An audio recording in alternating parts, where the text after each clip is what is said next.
media affects our mental health. She is a well-published associate professor of mental health communication at the University of Leicester. So before I hand it over to her, I would like to ask all participants to keep their mics muted for the time being and maybe turn on your cameras to increase engagement if you guys are willing to. Following the lecture provided by Michelle, we will open up the floor for questions. So keep any questions you have written down so you can put them in the chat and we'll communicate them to the speaker as soon as her lecture is over so she can address any questions that you guys may have. So I think that's it for now. Without further ado, I'd love to hand it over to Michelle. Take it away. Great, thank you very much for the very kind introduction. It's really lovely to be here. I'm hoping the technology is going to work, so please bear with me a second while I try and share my screen. It's always the fun bit. So hopefully this works. Yes, okay. Can you, I don't know, can one of the kind of lead people just confirm that that is visible and you can see that? And yes, okay, we're good. Okay, so I'm going to be talking to you for about 45 minutes. I'm going to introduce who I am properly in a moment as well.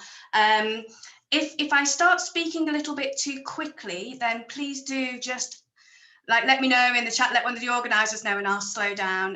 Likewise, if I use any typically British colloquial phrases, kind of idioms, and you don't understand what they mean, again, pull me up on it. I do try and watch myself with international audiences, but occasionally they slip out as part of natural chatting away when I get excited and start talking about stuff that I'm really interested in. So yeah, just get me to explain. I'm quite happy to stop at any point and explain anything, slow down, repeat anything that you want me to. So do just chip in, shout up on the chat, put your hand up, whatever this technology platform kind of allows for. So I do just want to kind of put this little caveat in as well before I start properly. Social media and mental health, it's not overly sensitive, but occasionally there are sensitive things that are said. I'm going to be quoting some of my participants, things that they've said. And so this is just a caution to kind of give you a heads up that some of those things have potential to be upsetting. They very rarely are, but occasionally with someone who has a personal experience, I don't want anything to just come suddenly to you. This is your kind of warning that that may happen. One of those quotes may resonate with you. Anything to do with mental health, we all have mental health and we all have kind of mental health issues. Nobody is 100% mentally healthy. So, just a caution. I never quite know how to frame these cautions, but they're quite important. Okay. So I'm going to be chatting to you for about 45 minutes, and I'm going to be talking about my research. So to just give you a little bit of an overview, I'm going to start with my young children research first, just to give you a kind of sense of where this project came from, where my interest came from in social media and mental health. And then I'm going to move to the adolescent study, where I'm going to talk about young people and mental health. And then towards the end, I'm going to kind of give you some pointers and recommendations about protecting your well-being and how to kind of safeguard your own mental health. And the kind of thread that runs through this whole presentation really is that as autonomous agentive people, we do all carry a responsibility for our own mental health, as well as kind of thinking about the mental health of others. And quite often what happens when we talk about social media and digital media platforms is they kind of get anthropomorphized as these separate entities. And the user behind the screen somehow becomes detached from the messages that appear on the screen. But actually, that's not the case. Children and young people have a certain responsibility for what they post, how they use social media. And so we frame this as a kind of digital ethics of care. And that's something that I'm going to be kind of talking about as we go through the presentation, because that kind of framework about a digital ethics of care can help teach us how we are responsible agents, not just for other people, but for ourselves as well. There are things we can do to protect our own well-being, and it's not always other people's fault. Sometimes society starts to try and blame everybody else. And whilst there are certainly elements of social media usage that are certainly the fault of others, and social media companies can certainly do more, we do have to take some responsibility for our own behaviour, our own posting and that kind of thing. So it's a bit of a mixed up presentation in that sense, but I'm hoping to kind of cover various different aspects. So I don't know if any of you have ever heard of me, so I thought it might be useful if I just started with a little bit about me. I have a really mixed up role. It makes my week entirely crazy as I run about from one organisation to another and one discipline of that organisation to another. And I actually have 4 roles in 3 organisations. So I kind of put them up here. Excuse the acronyms, I will explain those. So my main role is with the University of Leicester, where I sit in 2 different departments. I sit in the psychology department on part of my job and the sociology department in the other part of my job. And I'm a kind of typical mainstream academic in that role. I teach health psychology, developmental psychology and social psychology in the psychology department. I teach qualitative methods, the sociology of children and childhood, and the sociology of health and illness in the sociology department. And that's a traditional teaching role with some research activity thrown in. I also work in the UK's National Health Service in Leicester Partnership NHS Trust. And as part of that, I work for the Child and Adolescent Mental Health Service, which is known as CAMS. And that's part of the Families, Young People and Children's Service. Sorry for all the acronyms. And my main role there is kind of quality improvement, supporting clinicians with their ethics in research, supervising and mentoring research, and supporting clinical activity and patient safety. So that's been a hoot through COVID. I took on a new role in patient safety literally 6 weeks before COVID hit. So I don't think I could have timed that any better. And then my third role is with the Open University, which is a distance learning university in the UK that provides degree tuition online and through the internet. And in there, I sit in the Department of Education and the Department of Psychology, and I teach undergraduate students through a distance learning platform. So it keeps me really, really busy, I guess, but really multidisciplinary, lots of really interesting things with different people every day. So it has its upside. The project I want to talk to you about today, the kind of the children's project and the adolescent project, isn't a single person project. I couldn't have done this work without the support of my brilliant team. So I always like to put this slide up just to kind of give people a heads up of who was behind the scenes, giving me that support and help. And I think one of the really important things about mental health is that it's not an issue that can be addressed or tackled by a single discipline. You know, psychiatry isn't going to solve the challenge of dealing with mental health on its own. Sociology won't deal with it on its own. And I think what we've seen in recent times is this kind of coming together of disciplines, lots of different types of expertise to address an issue. And so that's exactly what I did. I recognized the need for that, and I pulled together experts from different areas of practice. So Nisha Dogra is a child psychiatrist, so she's got a medical background, and she brought psychiatry overview to the project. Jason Hughes was a sociologist, very classic theoretical sociologist, and he was very interested in things like gender inequalities, health inequalities, and disparities of digital media use in terms of internet access and things like that. Paul Riley was our social media expert. So he had done an awful lot of work in informatics and information, digital information. Sarah Adams was an educationalist. So she was our kind of school teacher in her previous career before she came to academia. She helped us get access to some of the schools and made sure that the materials were age appropriate. And Natasha Whiteman, who you can't quite see because of the little boxes, she's a specialist in media and ethics. So her expertise around the ethics framework that we put in place was really, really very valuable. So it's quite useful to think about, you know, we're seeing a lot of rhetoric now around mental health, a lot of political speeches about mental health. And interestingly, certainly in the UK, and I think in quite a lot of other parts of the world as well, actually very little is being done by governments, particularly in terms of committing funding to support mental health research, but in terms of supporting services. And that's really quite concerning, because what the kind of epidemiology type research is starting to show us is that there has certainly been quite a significant increase in the number of children and young people who meet the threshold for a diagnosis of a clinical condition. Now, we know that mental health sits on a spectrum, and there are some people who experience mental health challenges, but they don't meet the threshold to be diagnosed with a condition, but they still require some early intervention or support. So these statistics tend to only focus on the children and young people who reach that threshold. But actually what we have is a huge number of children and young people who would benefit from some intervention, would benefit from some mental health support, so that it doesn't reach the stage where they require a diagnostic label.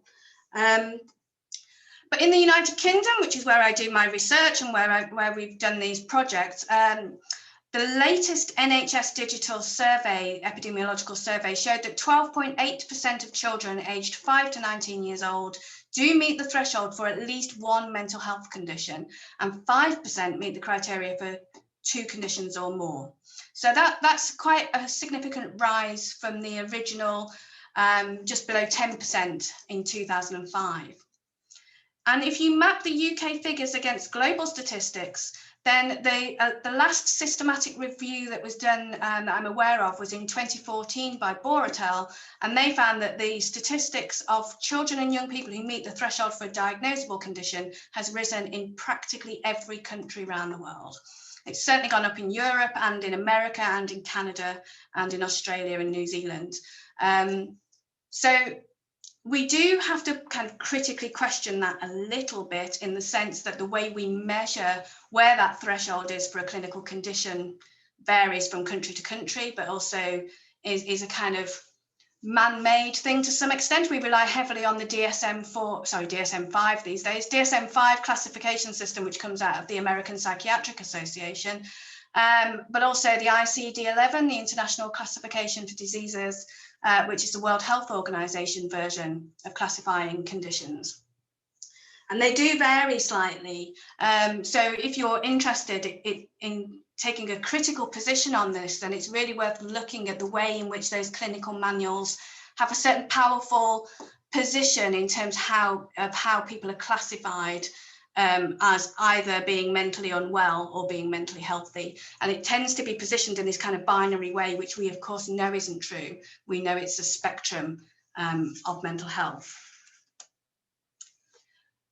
So one of the things that we've started to see, certainly over here in the UK, but I've seen some of this in European discourse as well, is this very word crisis.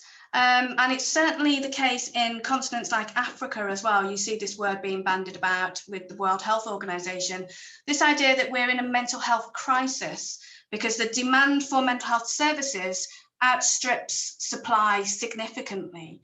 Again, in England, the waiting lists to see a mental health professional in child mental health or adult mental health, the waiting lists are quite long. There are simply not enough clinically trained personnel to assess and look after the number of people who have mental health need to a point where it's distressing and impacting on their life. And so that's been framed politically as being a crisis. So when we get to the end of this kind of this talk and you get to do the questions and answers bit, I actually have a question for you as well. So this is like a two-way street. I would like you to think about whether you feel that globally or locally, it's entirely up to you where you prefer to focus, whether you feel we are in a mental health crisis and what the word crisis means to you in the context of mental health. So just kind of have a think about that while I talk through. And I also want you to think a little bit about the extent to which you feel or you believe that the increase of social media platforms and the increased use of social media might have contributed to this argument, at least. Whether you believe there is or isn't a crisis is yet to be determined. But social media often get blamed for those increasing figures, those increasing prevalence rates. And it's quite a significant increase in prevalence. So there's certainly going to be factors that have contributed to those rising rates of mental health conditions.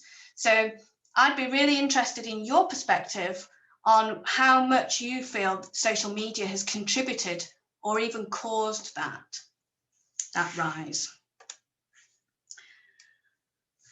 Okay, so one of the things I'm focusing on in this talk is children and young people, and I'm going to focus predominantly on young people, but a little bit on children too. And in doing so, it's quite important that we take a think about how we look at children and young people and the way in which we position them in society. And what's really interesting these days is over the last perhaps decade or so, the definition of young people and the definition of adolescence particularly has changed. And so we used to think of adolescence being very much 13 to 18 years old, and now that definition is stretched out, and some people now argue that actually adolescence is up to the age of 24. So that of course includes university students, and if they're still transitioning through adolescence and haven't yet reached young adulthood, that has implications for how society views them in terms of their cognitive maturity and their emotional maturity and so forth. And it also makes adults who are in charge of their care, so university personnel and counselling services and parents and any other kind of adults who have some responsibility for the welfare of those children, young people, adolescents, potentially young adults, how they treat them. And so Sonia Livingston has been a big pioneering voice in the world of digital media and digital media generally and children. And she outlined these two positions in terms of how society generally views children and young people. So the first assumption that is often made by large sectors of society, including governments, is that children and young people fall into a vulnerable category. And this is because of their cognitive and social maturity, their emotional maturity. And because of that vulnerability, any digital media, social media platforms automatically pose some risk because it introduces a harm to a vulnerable group. And therefore, adults in society have a requirement to protect those children and young people from the potential harm. Okay. Now, the second assumption is actually young people are far more competent and creative than adults often give them credit for. And again, this is where we have to start thinking about these boundaries. Does a 21-year-old really constitute a vulnerable group at risk of harm that requires protection by adults? And the answer is possibly yes, to some extent, but maybe not so much as a 6-year-old does. So again, it's about this kind of age spectrum. But the idea that Livingstone kind of proposed was that we need to stop treating children and young people, especially older young people, as incompetent and as emotionally immature, when they actually frequently have skills on social media that some adults don't even have those skills. And we underestimate the ability of children and young people to cope with the risks that they encounter and to cope with the emotional fallout of, negative posting and things like that. So I can't see most of you, but my guess is that many of you fall into that older young person category, somewhere between 18 and 24. And, I'd like you to think about whether you classify yourself as an adolescent or whether you classify yourself as a young adult, and to what extent these two assumptions apply to you. And I think, so one of my big drives in my research is that as adults, we shouldn't make assumptions about young people, that we should speak to them and ask them for their perspectives. So it's something for you to think about. Okay, so I'm not going to spend too long on this, but I just thought it would give you some context as to how my projects came about, if I gave you a little bit of a sense of the early work I did, which was actually with very young children. So these were primary age children, which meant they were 6 to 11-year-olds. And one of the things I was really interested in was their kind of views on what they believed social media were. So most social media platforms have an age of age 13 before you're supposed to start using them. But what was really interesting is that actually an awful lot of children younger than the age of 13 are using these social media platforms, and they're using their parents' platforms, and they've got their own phones, and they've got their own tablets, and they've got their own laptops and various other things. So we started with the young kids, and we ran some consultation groups, and we got them to write down what they thought of social media. So I'm just very quickly going to whiz through some of their views, partly because it's just interesting, but also because it gives you some context. So this is Oliver. He's 7 years old, and he believed social media to be a website, which is a common misconception amongst adolescents and adults as well. So it's quite interesting how that translates.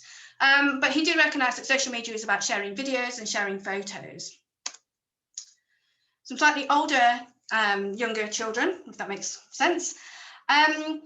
So Theo and Hannah were both able to recognise that there were good, positive aspects of social media for them, for their own well-being, but also this kind of risky side. And in true young child style, they kind of extremified the negative stuff. So they were both worried about these really nasty things that people say. They were worried about strangers online. And Hannah even went so far to say, you know, the police can sometimes get involved. And I only post this one on because it just makes me smile. Joseph, age 7, couldn't spell social. So that social word is supposed to be social. And he claimed he didn't understand what social media were. But interestingly, when you talk to him, he watched YouTube all the time, and he sent WhatsApp messages to his friends, and he did social gaming, interactive gaming. I think Fortnite is the big thing amongst little kids at the moment. So we did some videos. I have a horrible feeling this video won't play for you guys on your computers, but I'm going to play it anyway because it's only a few seconds, and I've got the text on the next slide. She's very, very quietly spoken, Mia, so you may not hear her. Don't worry too much, because like I say, the next slide will show you what she says. So we asked Mia about the positive side of social media, and this is what she said. I like sending emojis. Okay, that's what she said. Really, really quiet. I know you can't hear her very well, and I'm not even sure if you can see it. But Mia's favourite thing about being on social media, bearing in mind she's 6 years old, but she is using social media, and she likes sending these emojis. That was her main thing. So we also asked her what she didn't like about social media. And again, this may not play very well for you, but the next slide will explain it, so don't worry. If I didn't know, and I told somebody our phone number, my name, and the door number on our door on the street, that I would worry that they would come and hurt me. Okay, for those of you who weren't able to hear that, Mia says, if I didn't know and I told somebody our phone number, my name, and the door number on our street, I would worry that they would come and hurt me. So that, you know, she's 6 years old. This is the typical thing that they get drilled into them in school. You know, that stranger danger is the big thing for little children, isn't it? And it's interesting how that stranger danger translates into adolescence, because when I talk about the adolescent study in a minute, stranger danger is something they also talked about, but they didn't frame it in such an innocent way as Mia. So just for the record, that was Mia's letter. And she saw social media as being phone-based predominantly, where you talk to people online. Okay, so I do want to get onto the point a little bit more. So the project that I'm kind of here mostly to talk to you about today was a qualitative project that we ran in 2 major cities in the UK. So we ran this project in London, our capital city, and also in Leicester, which is where I'm based for work. And we ran focus groups with adolescents using a kind of thematic design. So, you know, whenever anybody gives you any money for research, you have to say, thank you very much. Thank you very much for the money. Welcome Trust. We couldn't have done the project without them. So that's my acknowledgement to them. So we ran 10 focus groups in total. We ran 6 with adolescents who were aged 11 years old, so just pre-teen, to 18 years old. And we had 54 adolescents participating in that study in total. We ran 2 focus groups with mental health practitioners, and that was mostly psychiatrists and mental health nurses. I think there was 1 psychologist as well. And we ran 2 focus groups with educational professionals, which were mostly teachers, but did include some head teachers and some teaching assistants. And there were 16 of those in total. And what was really interesting is we talked in the focus groups about 3 major things. We asked our participants to consider the definitions of social media and what social media meant to them. We asked them to define what mental health was, and what mental health meant to them. And then we asked them about what they believed the relationship between social media and mental health was. And so what I'm presenting now is that 3rd component to you. This is the relationship between these young people's social media use and their mental health. And what was fascinating to me was this kind of contradictions that came out of those discussions, lots and lots of contradictions, but they broadly conceptualized social media as being good for mental health, being bad for mental health, and having a really ugly side for their mental health. And it's those 3 things that I'm just going to give you some kind of examples of. The good was a really interesting conversation, because actually it seems that using social media can have some really positive impacts on well-being. Just generally speaking, broadly well-being. It can help create networks, it can extend social ties, it allows for creative thinking, it allows for communication and staying in touch with peers. And I think during this COVID period, we've certainly seen a huge reliance on the internet especially, but also social media platforms for learning new skills, learning how to do stuff, staying in touch with friends, you know, lessons from school and university being delivered via digital means. I'm sitting here in my dining room talking to students in Amsterdam, and that's only possible because of the Zoom platform. So that there is a good side to social media. And our young people said things like this. So they said that it builds friendships. So they were very concerned that the first time they met new people, they could be feeling quite awkward about it. And they felt that the online version of meeting friends was actually helpful to reduce that awkwardness. They talked about communicating with friends that they don't see. They talked about making you more social, that actually social media played a role in teaching them social skills.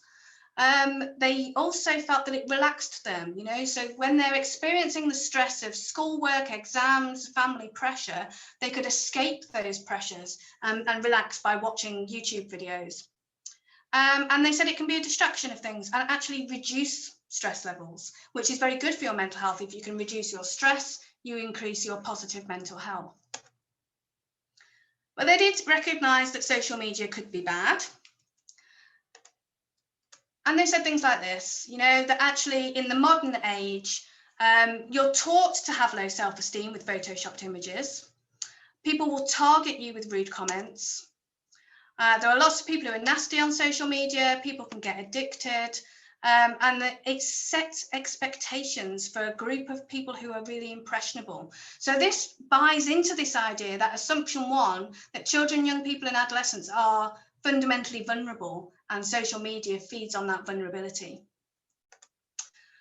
And they talked about the ugly, you know, they really did speak at length about the ugly side of social media in terms of mental health, being exposed to inappropriate content like pornography, violations of privacy, impact on sleep, influence of third parties such as advertising. Cyberbullying was talked about at length. Trolling, grooming, suicidal ideation, and inappropriate mental health websites like Pro-Ana that encourage eating disorder type behaviour. So in their words, they said things like it's a dangerous place and people don't know how dangerous it is. It can cause suicide and depression, so they felt there was a linear relationship between those things. People take advantage of you on social media. People will self-harm and post it on Facebook. As cyberbullying, they did talk a lot about cyberbullying. But I guess I wanted to point out one minor caveat of all of that. What was interesting when we drilled down to exactly what they were talking about, apart from cyberbullying, which was a separate issue, none of the young people in our focus groups had any direct experience of the other things, the other ugly things, I mean. They did of the bad things, photoshopping images, spending 3 hours trying to select the most appropriate photograph for Instagram. You know, that side they had personal experience of, but the really ugly side, they didn't. It was people they heard of. So this kind of discourse of danger didn't actually apply to them. They were very dismissive. It wasn't dangerous for them because they knew how to handle social media, so that they didn't, you know, fall foul of those kind of really ugly issues. And they used it in really positive ways. So in some ways, they reinforced this very negative polemic around social media and mental health, even though they didn't have any direct experiences of that apart from the cyberbullying. So that was quite an interesting thing for us as researchers to kind of explore a bit. And one of the things we felt was that actually social media is not going away. In fact, it's growing at a phenomenal rate. And the amount of new platforms that I've never heard of seem to be growing at a phenomenal rate. So these crazes like TikTok crazes and Instagram crazes, etc., my general feeling is that we can't fight the fire as such, but what we could do is start to turn it round a little bit, because the young people were very clear that social media can have a positive impact on their mental health. It can help relax them, it can help reduce their stress, it helps keep them connected to the world. So our argument is that we could probably harness social media, or digital media more broadly at least, for mental health promotion. So we did ask the young people a couple of questions about that, and they agreed. They agreed that actually one of their major sources of information is Google, which I know isn't social media, it's a platform, but they conflated the idea of social media, internet and gaming all into one big thing. And they gave us some examples, like Zoella did a video around anxiety, and that helps you feel less isolated and less unique in how you're feeling, and actually helps you understand that other people feel that way. And they use it as an information tool. They use WhatsApp and YouTube particularly to learn about mental health and mental illness, and it can be educational, and peer support on social media too. You know, if you're feeling really depressed or you're having any kind of mental health challenge, there will be other people online with those similar experiences to share things with. So it could be used as a mental health promotion tool. So as I mentioned at the beginning, the big outcome of our project was this idea of a digital ethics of care. And I'm going to explain what that means. In the world of philosophy and ethics, there are different frameworks for how morality is engaged and learned and conducted. And one of those morality theories is an ethics of care morality theory. And this focuses predominantly on the notion of empathy. And ethical philosophers argue that empathy is crucial for morality, and it's crucial for the behavior that is associated with morality. And there's mixed arguments, but some people argue that you can learn to be more empathic of others. And I think one of the things we've seen in this pandemic again is how much empathy do we have for others, given that our behavior infringes on others. So our decision to have a vaccination has an impact on others. Our decision to wear a mask in a supermarket has an impact on others. Our decision to social distance and behave, follow the rules that are set by governments has an impact on others. But we've seen quite a lot of kickback against that in terms of the infringement of human rights and so on and so forth. But to follow the rules requires a certain amount of empathy, because it's less about protecting ourselves and more about protecting other people.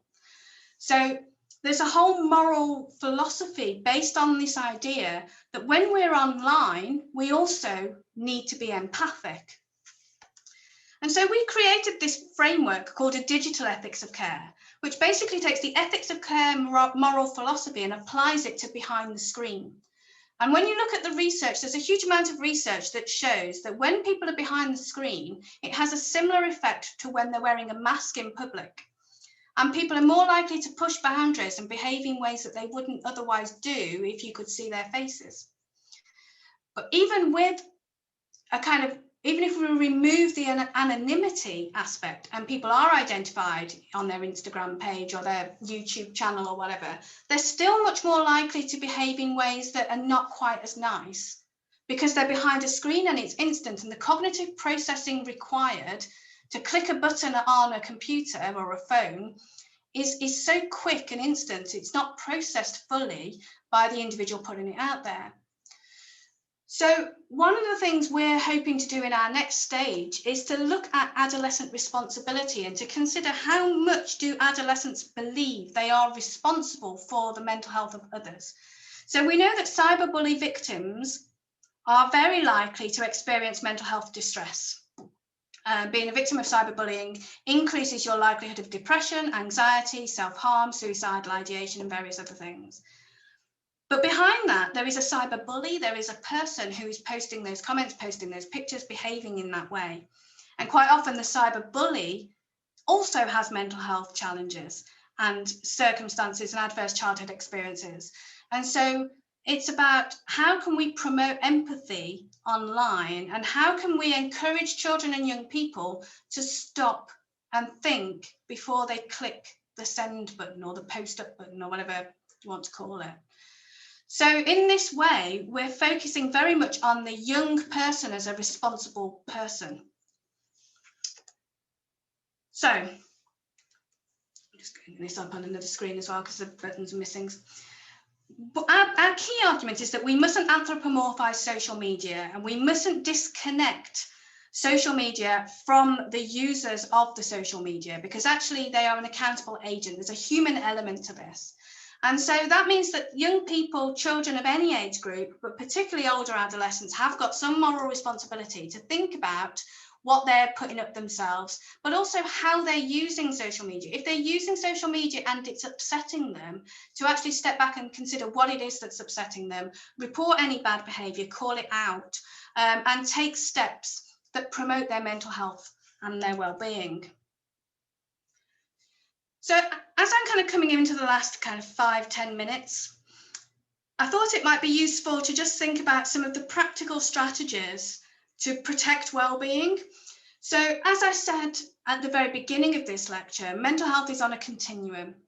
So if you are on the lower to mid-level continuum of having some mental health challenges, but not in the threshold for clinical diagnosis end, but you just feel a bit anxious, you're experiencing low moods sometimes,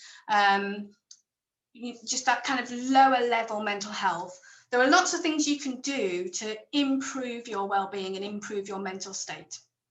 And these are kind of regularly bandied about advice. You'll see these in kind of magazine columns, you'll see it on health websites, that there's nothing kind of outstanding about this list, but they are nonetheless quite useful things to think about to protect your own well-being. Sleep is really underestimated, and you probably hear it occasionally, it's important to get a good night's sleep, but actually poor sleep is highly correlated with poor mental health. And one of the things that can really disrupt sleep is the notifications on the mobile phone, because the phone lights up or it makes a noise. And the adolescents in our study, they all confessed, or they all disclosed, that they had the phone in the bedroom, they had it on the bedside table or near the bed, and when it beeped in the middle of the night or it lit up in the middle of the night, they would wake up, respond to the message, and then go back to sleep. And that disrupts those circadian rhythms of sleep, and it is really, really bad for you physically, but it's also very bad for you mentally.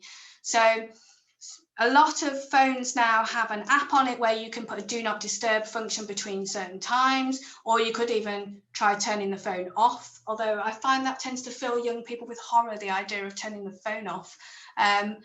So perhaps the app is a better idea, but you want to make sure that your phone is not disturbing your sleep.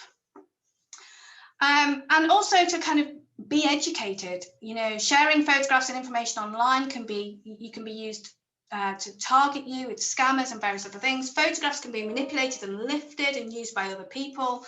It's about educating yourself. And I think in the modern world, young people are much more educated now about the risks online and how to mitigate those risks. And yet still so many of them get sucked into sharing things that they probably really shouldn't share.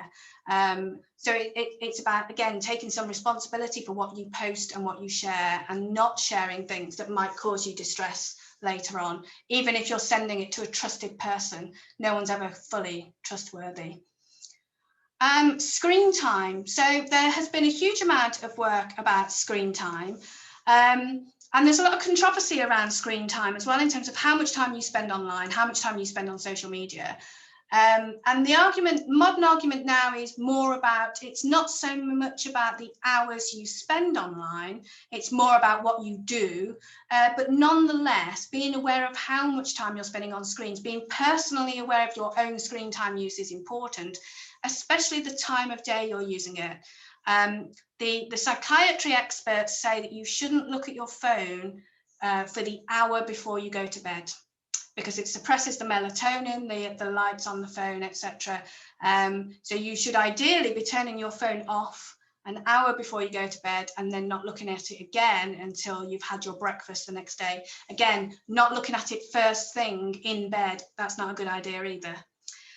And take a break. It's absolutely okay to take a break from social media.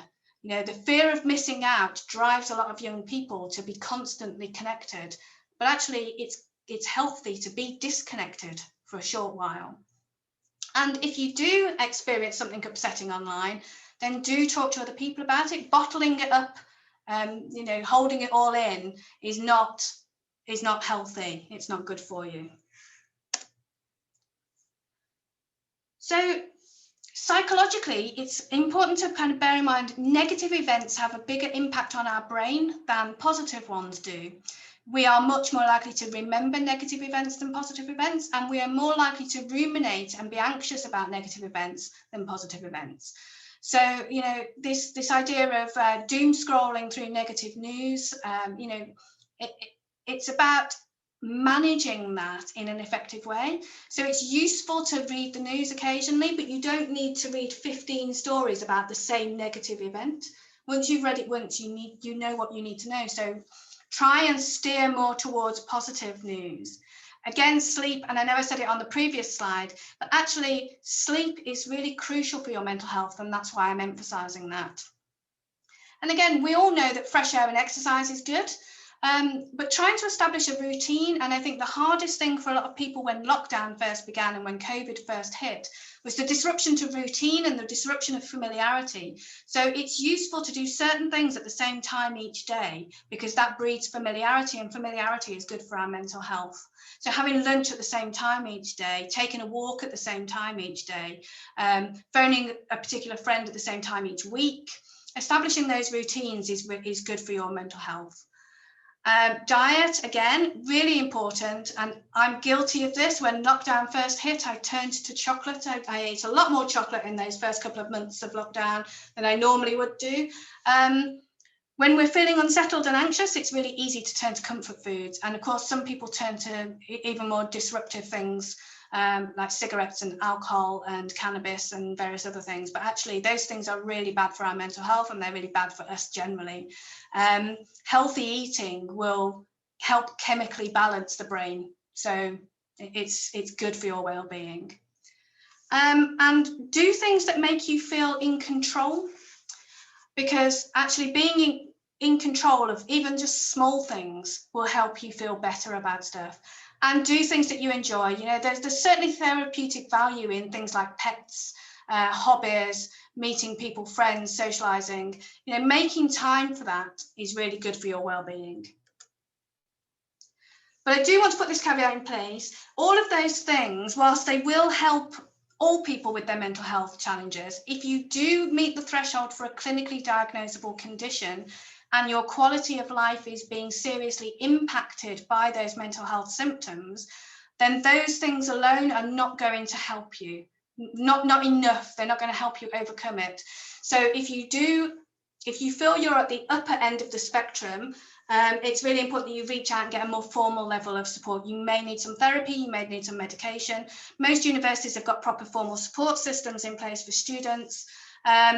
And I guess, you know, the stigma of mental health is reducing, and it's okay to feel like this, and it's okay to need help, and it's absolutely okay to reach out and get help if you feel that you're at that point where you need it. So just for information purposes, these are the kind of 3 key publications that this presentation has been based on. If anybody's interested, I'm happy to share those. And again, I didn't want this just to be me talking at you and you asking me questions. I think it's really important that you get involved in this. So I have more questions for you in terms of, you know, your young people. How can you use social media to help with your mental health? And how can you manage your use of social media so that it doesn't impact on your mental health? And how might you recognize when social media is unhealthy for you? So I wanted to say thank you. This is my cat, Molly. And as I said, pets are good for your mental well-being. And Molly certainly helped me through my early days of working from home when I was getting used to trying to work from home all the time. She would sit under my chair and be a nuisance and walk across my keyboard and generally just, squeak a lot. But she helped ease my anxiety and low mood. And she substituted people for a while when we were not allowed to see anybody. So yeah, that's Molly. Thank you very much, guys.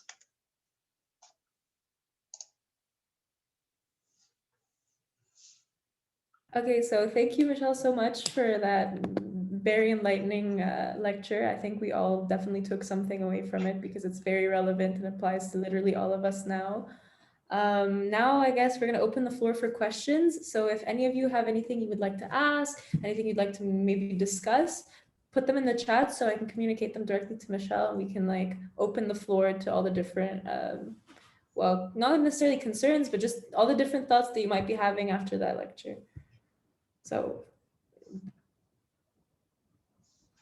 okay. Would you like to read it or should I? No, you go ahead. Yeah, you please. Okay, so we have a question from, I think, Zep. I hope I'm pronouncing it right. So he is asking with the context, so it says, good to see that your study of social media mental health revealed the bad effects of classical media and education on mental health surrounding social media, as well as the positive effects of free expression online. Would you say that the freer expression of people could be caused by the fact that there is no threat of physical violence? So people are being more free with what they're saying because there isn't that like fear that things would get violent? I think that could certainly be an element of it. I guess it depends on what's being expressed, but certainly the threat to self is both psychologically and physically is reduced. Particularly, I mean, I think I always try and differentiate between those posts that are anonymous and you don't know who's made those comments versus the ones that are not anonymous and you do know who's made the comments, because I think they're slightly different things. So in the anonymous version, there's no threat to self. So there's no threat to the self-identity, there's no threat to the psychological well-being, and there's certainly no physical threat either, because you're not going to get punched in the nose for expressing yourself if people don't know who you are and can't find you. But I think it's broader than that. But I also think it comes down a little bit to this lack of filtering of our own sense of self. We all have the immediate reaction to things.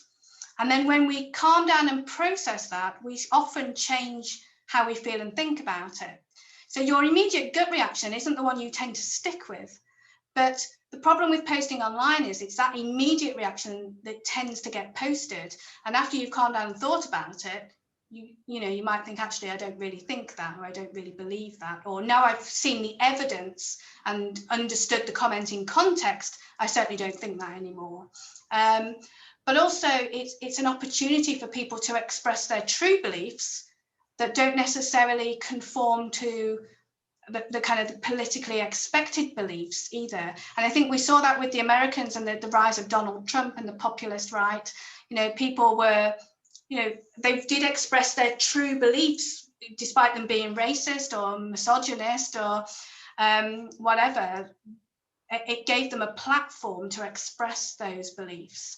And there's a kind of tipping point as to what constitutes hate posts and what is an opinion, but the impact on other people. So you can put a post up that's like a generic open post, which won't impact other people quite so profoundly, or you can target an individual. So lots of celebrities say that, you know, they are targeted directly, they have threats to their well-being, and they have some really nasty comments made about them as a person. So again, that's different to these kind of generic, you know, I think Americans need to be more relaxed about X is like a very generic post, but I think you as a university lecturer at the University of Indiana needs to be more relaxed about X is a different kind of a post.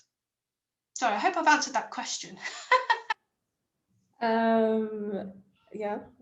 Then we have a few other questions as well. So what is something that people tend to do about social media and mental health that backfires, in your opinion? So one of the biggest challenges I think we're currently facing with younger adolescents, so I'm kind of talking 13 to 16 predominantly, is sexting and sending images of oneself to a boyfriend or a girlfriend, and then finding that posted all over the internet or on Instagram or on YouTube or wherever, and then it's part of your digital footprint forever. And I think, you know, I mean, it's a serious issue because it's a crime, at least in England, it's a crime to post images like that of under 16s. But also, you know, that the young person has to live with that then, because they innocently shared something with someone they believed they could trust and couldn't.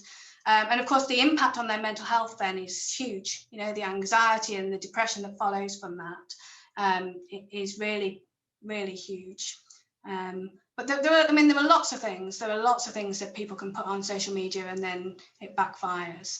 You know, they can put up an innocent comment that they think is just them expressing a view, and then have their entire class disagree with that view, and that can make you feel really, you know, unhappy and ostracized from the rest of your peer group as well.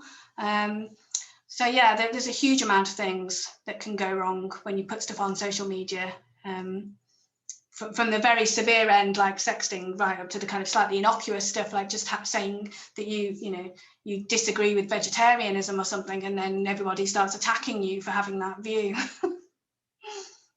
I completely agree with that. And I think it serves as a perfect segue to the next question. So we're talking about all the nightmares that can happen with social media and our mental health. So would you say that overall, do the benefits of social media in our current day outweigh the costs, or is it the other way around? Oh, wow. That's a really, really difficult question. And I'm not sure I really know exactly where my opinion sits on that. I think social media has huge benefits, you know, it really does. And I think through COVID, without it, you know, when I was a teenager, we had a telephone that was tethered to the wall with a dial, you know, and you would have to arrange for somebody to phone you at a particular time, and you would have to be in and wait for that phone call. And I can't imagine going back to that kind of a state, you know, and young people have no idea what that's like, to be waiting for that phone call and then it doesn't come. So, I mean, it's allowed university studies to continue, it's allowed school studies to continue, it's allowed people to stay connected to their friends. But I do think something's been lost by social media at the same time. I think it's been used very, very poorly by certain sectors of society and by certain individuals in society that have created a bit of a disconnection from morality.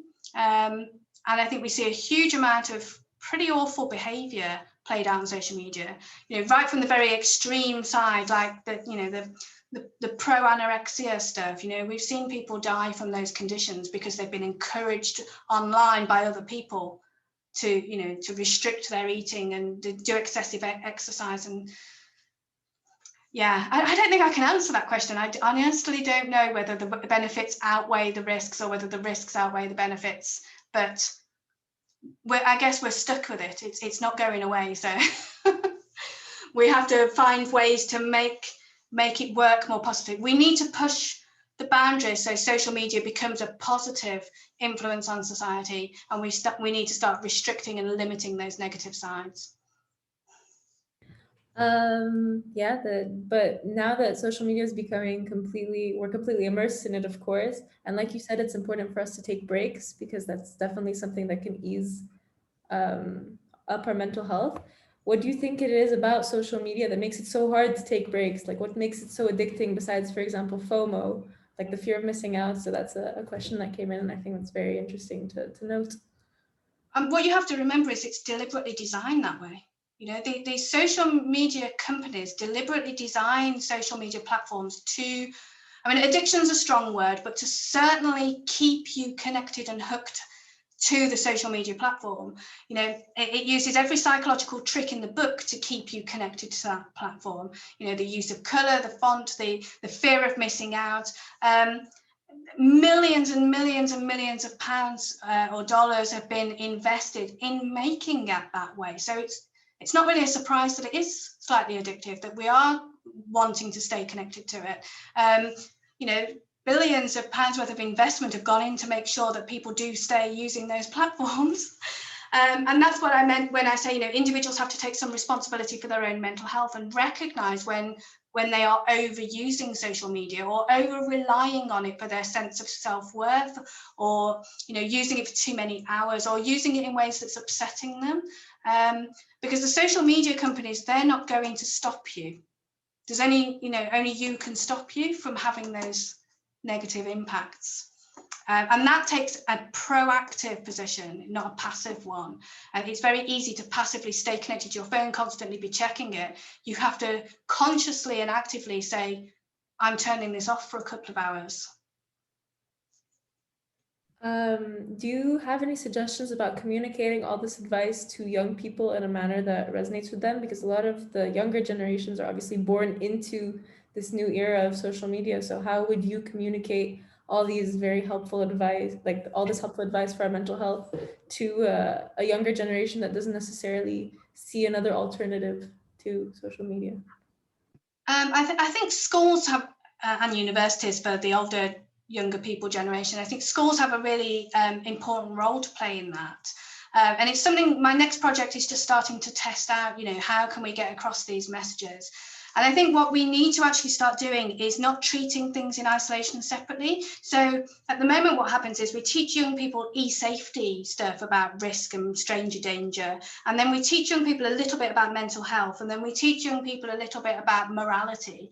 And what's not happening in education is the connection of the dots, where actually, when we teach young people about mental health and mental health awareness, it needs to be recognised the role social media plays in that, both positive and negative.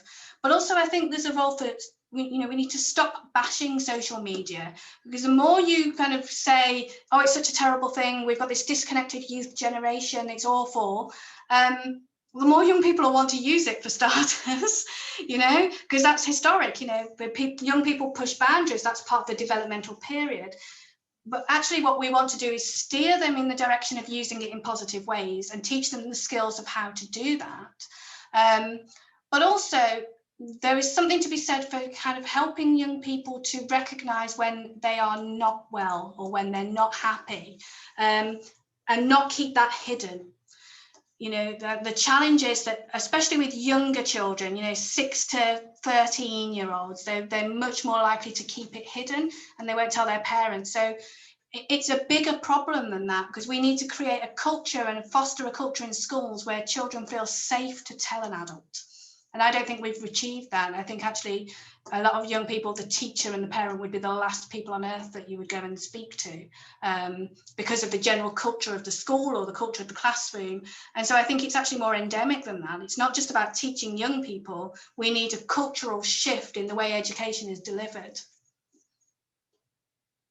2 more questions, I think, and then we're going to wrap it up.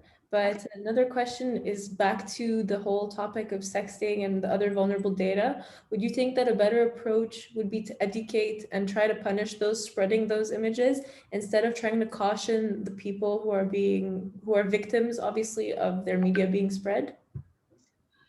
And that's tricky, and I guess it depends, because it's not usually a straightforward binary of perpetrator and victim. I'm not talking about grooming or paedophilia here. We're talking about a 13-year-old boy asking his 13-year-old girlfriend to send him a picture of her without her clothes on, you know, and actually, you know, punishing that 13-year-old boy is not going to necessarily solve the problem either.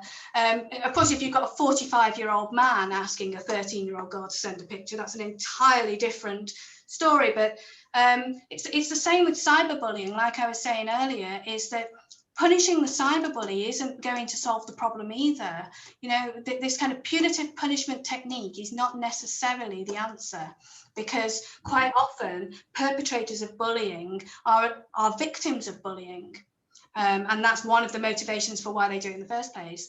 And another kind of major thing about cyberbully profiles is that they often experience adverse childhood experiences. So they're quite often victims of other kinds of abuse or poverty, or they simply haven't had the education and moral development that they should have had when they were younger, and they simply don't fully understand the consequences of their behaviour either. It's just fun to them. So I actually think that some of those perpetrators require a much more therapeutic and supportive approach than a punitive approach. And actually, it's tricky to differentiate the perpetrators that do require punishment, because these things can't go unnoticed or left either. So there does have to be some kind of corrective work done. So it's difficult, and I think it has to be done on a case-by-case basis to some extent.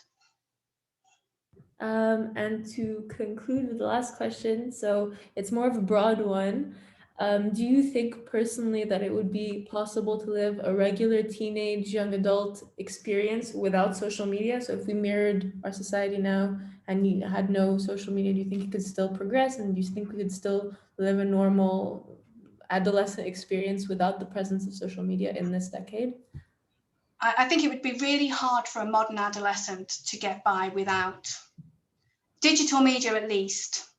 And digital media and social media are not quite the same thing, but I think now, you know, universities, employers, friendship groups, even families rely so heavily on being connected through the internet. That in the modern Western world, at least, like Europe and UK and America, I think if you didn't learn the digital skills, you would actually be worse off, because you're at greater risk. I think actually education and understanding how social media work and having those e-literacy skills and those e-safety skills is a crucial part of being a modern adolescent, to keep yourself safe. To keep yourself safe online, you need to understand it and you need that education. But also, you know, almost every profession in the world now requires you to go online and be internet literate. You know, there's so much, you can't like book a fridge freezer to be taken away by the local authority without doing it online. You can't book your vaccination for COVID without doing it online. And actually, there's a big digital divide, I think, between those who don't have access to digital devices and online spaces. And I think that's widening the inequalities gap. And I think adolescents who don't have that access to social media, don't have that access to digital media, and don't have the access to the internet are actually being disadvantaged in modern society. I just realized I was muted. Thank you so much for, well, answering all of our questions. And before wrapping this whole experience up, O20 and myself would really like to thank all of you for attending this informative event, and would also like to thank, obviously, Michelle O'Reilly herself for enlightening us on this subject that is extremely relevant today and taking the time to join us. So next to that, thank you to the O20 team who has worked very hard on this and all the other